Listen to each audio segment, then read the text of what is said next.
एक समय स्वर्गलोक में सबसे बड़ा कौन के प्रश्न को लेकर सभी देवताओं में वाद विवाद प्रारंभ हुआ और फिर परस्पर भयंकर युद्ध की स्थिति बन गई। सभी देवता देवराज इंद्र के पास पहुंचे और बोले, हे देवराज, आपको निर्णय करना होगा कि 9 ग्रहों में सबसे बड़ा कौन है। देवताओं का प्रश्न सुनकर देवराज इंद्र उलझन में पड़ गए और कुछ देर सोचकर बोले, हे देवगणों, मैं इस प्रश्न का उत्तर देने में असमर्थ हूँ। पृथ्वी लोक में उज्जैन्य नगरी में राजा विक्रमादित्य का राज्य है। हम राजा विक्रमादित्य के पास चलते हैं क्योंकि वह न्याय करने में अत्यंत लोकप्रिय है। उनके सिंहासन में अवश्य ही कोई जादू है कि उस पर बैठकर राजा विक्रमादित्य दूध का दूध और पानी का पानी अलग करने का न्याय करते हैं। देवराज इंद्र के आदेश पर सभी देवता पृथ्वीलोक में उज्जैन्य नगरी में पहुंचे। देवताओं के आगमन का समाचार सुनकर स्वयं राजा विक्रमादित्य ने उनका स्वागत किया। महल में पहुंचकर जब देवताओं ने उनसे प्रश्न पूछा तो राजा विक्रमादित्य भी कुछ देर के लिए परेशान हो उठे, क्योंकि सभी देवता अपनी अपनी शक्तियों के कारण महान शक्तिशाली थे।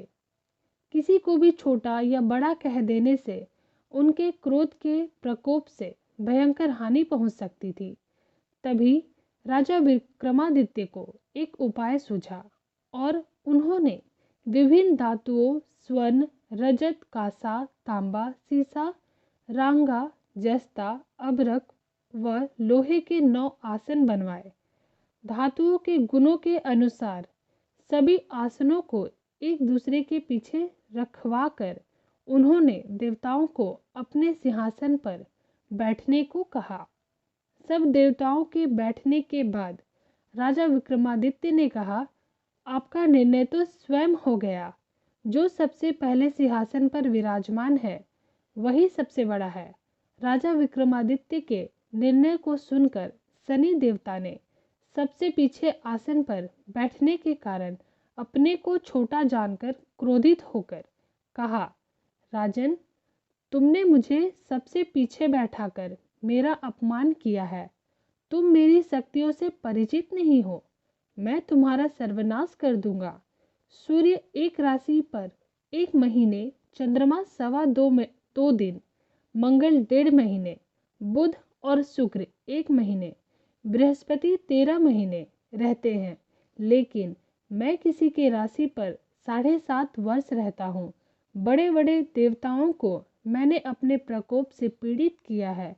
राम को 7.5 के कारण ही वन में जाकर रहना पड़ा और रावण को 7.5 के कारण ही युद्ध में मृत्यु के शिकार बनना पड़ा। उसके वंश का सर्वनाश हो गया। राजा, अब तू मेरे प्रकोप से नहीं बच सकेगा। राजा विक्रमादित्य शनि देवता के प्रकोप से थोड़ा भयभीत तो हुए, लेकिन उन्होंने मन में विचार किया, मेरे भाग्य में जो लिखा होगा ज़्यादा से ज़्यादा वही तो होगा। फिर शनि के प्रकोप से भयभीत होने की आवश्यकता क्या है। उसके बाद अन्य ग्रहों के देवता तो प्रसन्नता के साथ वहां से चले गए, लेकिन शनिदेव बड़े क्रोध के साथ वहां से विदा हुए। राजा विक्रमादित्य पहले की तरह ही न्याय करते रहे। उनके राज्य में सभी स्त्री पुरुष बहुत आनंद से जीवन यापन कर रहे थे। कुछ दिन ऐसे ही बीत गए। उधर शनि देवता अपने अपमान को भूले नहीं थे। विक्रमादित्य से बदला लेने के लिए एक दिन शनि देव ने घोड़े के व्यापारी का रूप धारण किया और बहुत से घोड़ों के साथ उज्जैन्य नगर में पहुंचे।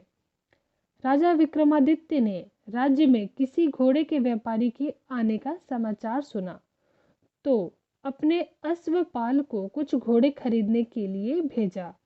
अश्वपाल ने वहां जाकर घोड़ों को देखा तो बहुत खुश हुआ, लेकिन घोड़ों का मूल्य सुनकर उसे बहुत हैरानी हुई। घोड़े बहुत कीमती थे। अश्वपाल ने जब वापस लौटकर इस संबंध में बताया तो राजा ने स्वयं आकर एक सुंदर व शक्तिशाली घोड़े को पसंद किया घोड़े की चाल देखने के लिए राजा उस घोड़े पर सवार हुआ तो वह घोड़ा बिजली की गति से दौड़ पड़ा। तेजी से दौड़ता हुआ घोड़ा राजा को दूर एक जंगल में ले गया और फिर राजा को वहां गिराकर जंगल में ही गायब हो गया। राजा अपने नगर को लौटने के लिए जंगल में भटकने लगा, लेकिन उसे लौटने का कोई रास्ता नहीं मिला। राजा को भूख प्यास लग गई। बहुत घूमने पर उसे एक चरवाहा मिला। राजा ने उससे पानी मांगा। पानी पीकर राजा ने उस चरवाहे को अपनी अंगूठी दे दी। फिर उससे रास्ता पूछकर वह जंगल से बाहर निकलकर पास के नगर में पहुंचा।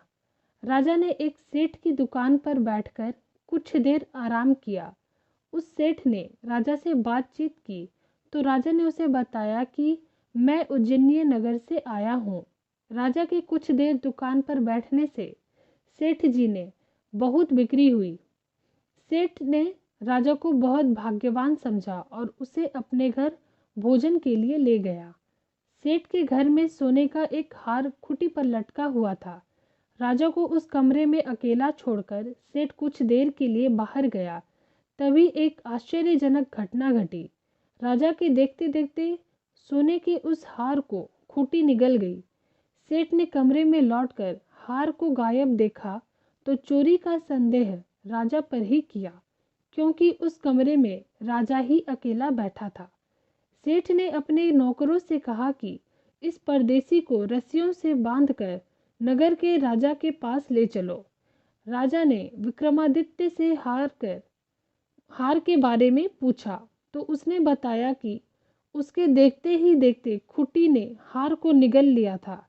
इस पर राजा ने क्रोधित होकर चोरी करने के अपराध में विक्रमादित्य के हाथ पांव कटाने का आदेश दिया।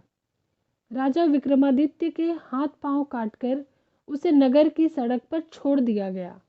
कुछ दिन के बाद एक तेली उसे उठाकर अपने घर ले गया और उसे अपने कोल्हू पर बैठा दिया। राजा आवाज देकर बैलों को हाँकता रहता। इस तरह तेली का बैल चलता रहा और राजा को भोजन मिलता रहा। शनि के प्रकोप की 7.5 पूरी होने पर वर्षा ऋतु प्रारंभ हुई। राजा विक्रमादित्य एक रात मेघ मल्हार गा रहा था। तभी नगर के राजा की लड़की राजकुमारी मोहिनी रथ पर सवार उस तेली के घर के पास से गुजरी। उसने मेघ मल्हार सुना तो उसे बहुत अच्छा लगा और दासी को भेजकर गाने वाले को बुला लाने को कहा। दासी ने लौटकर राजकुमारी को अपंग राजा के बारे में सब कुछ बता दिया। राजकुमारी ने उसके मेघ मल्हार पर बहुत मोहित हुई थी। अतः उसने सब कुछ जानकर भी अपंग राजा से विवाह करने का निश्चय कर लिया। राजकुमारी ने अपने माता पिता से जब यह बात कही तो वह हैरान हो गए। राजा को लगा कि उसकी बेटी पागल हो गई है। रानी ने मोहिनी को समझाया, बेटी तेरे भाग्य में तो किसी राजा की रानी होना लिखा है, फिर तो उस अपंग से विवाह करके अपने पांव पर कुल्हाड़ी क्यों मार रही है। राजा ने किसी सुंदर राजकुमार से उसका विवाह करने की बात कही, लेकिन राजकुमारी ने अपनी जिद नहीं छोड़ी। अपनी जिद पूरी कराने के लिए उसने भोजन करना छोड़ दिया और प्राण त्यागने देने का निश्चय कर लिया। आखिर राजा और रानी को विवश होकर अपंग विक्रमादित्य से राजकुमारी का विवाह करना पड़ा। विवाह के बाद राजा विक्रमादित्य और राजकुमारी तेली के घर में रहने लगे। उसी रात स्वप्न में शनिदेव ने राजा से कहा, राजा तुमने मेरे प्रकोप देख लिया। मैंने तुम्हें अपने अपमान का दंड दिया है। राजा ने शनिदेव से क्षमा करने को कहा और प्रार्थना की, हे शनिदेव, आपने जितना दुख मुझे दिया है अन्य किसी को ना देना। शनिदेव ने कुछ सोचते हुए कहा, राजा मैं तेरी प्रार्थना स्वीकार करता हूँ। जो कोई स्त्री पुरुष मेरी पूजा करेगा, शनिवार को व्रत करके मेरी कथा सुनेगा, उस पर मेरी अनुकंपा बनी रहेगी, उसे कोई दुख नहीं होगा। शनिवार को व्रत करने और चींटियों को आटा डालने से मनुष्य की सभी मनोकामनाएं पूरी होगी। प्रातःकाल राजा विक्रमादित्य की नींद खुली तो अपने हाथ पांव देखकर राजा को बहुत खुशी हुई। उसने मन ही मन शनिदेव को प्रणाम किया। राजकुमारी भी राजा के हाथ पांव सही सलामत देखकर आश्चर्य में डूब गई। तब राजा विक्रमादित्य ने अपना परिचय देते हुए शनिदेव के प्रकोप की सारी कहानी कह सुनाई। सेठ को जब इस बात का पता चला तो दौड़ता हुआ तेली के घर पहुंचा और राजा के चरणों में गिरकर क्षमा मांगने लगा।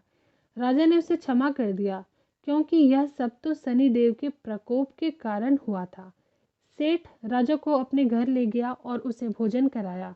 भोजन कराते समय वहां एक आश्चर्यजनक घटना घटी।